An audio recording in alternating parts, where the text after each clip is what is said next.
They moved here for peace. A young couple, Min and Lan, had just settled into a cozy little house on the outskirts of town. It was quiet, almost too quiet.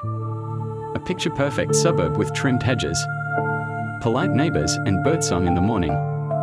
Across the street stood an old, decaying house, its windows dark and broken, like empty eyes staring back at them. No one lived there. At least, that's what everyone said. Everything seemed fine, until the first scream.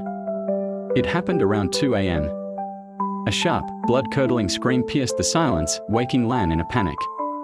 She shook Min awake. "Did you hear that?" "Yeah," he muttered, already on his feet. It came from across the street. They rushed to the window. The house across the street was completely dark. Not a light, not a shadow. Just the wind rustling through the torn curtains inside. The next morning, they asked around. An old woman next door squinted at them and said, "You must have been dreaming. That house has been abandoned for 20 years. No one set foot inside since the family vanished." Min and Lan exchanged glances. Vanish. What did she mean?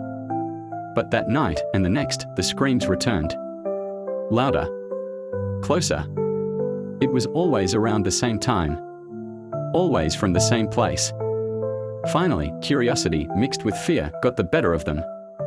One cold night, they crossed the street with flashlights in hand. The rusty gate creaked open like it had been waiting for them. The air inside was thick, heavy. Mold. Dust. Something else. Something metallic and foul, like dried blood.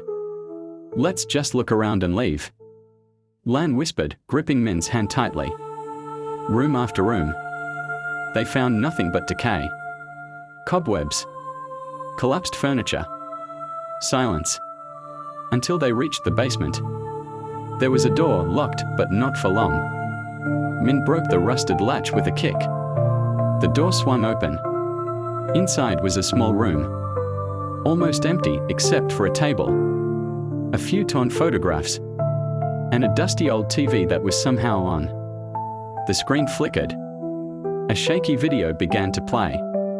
Min narrowed his eyes. It was their living room. Lan's heart stopped. "That's us," she whispered. "That's our house. From yesterday."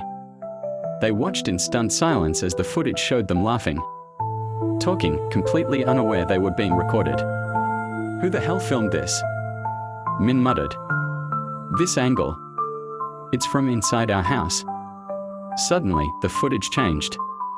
Now it showed them, right now, standing in the basement. Flashlights in hand, pale with fear. Lan took a step back. "This is live." Min looked up. There, hidden in the corner of the ceiling, was a blinking red light. A camera. They weren't just being watched. They'd been watched for days. Panicking, they turned to leave, but the door slammed shut. Locked. From the outside. They pounded on it, screamed for help. No one came. No one would. The TV screen hissed, distorted. Then a voice, cold, slow, and angry, echoed from its speakers. "Welcome, new guests.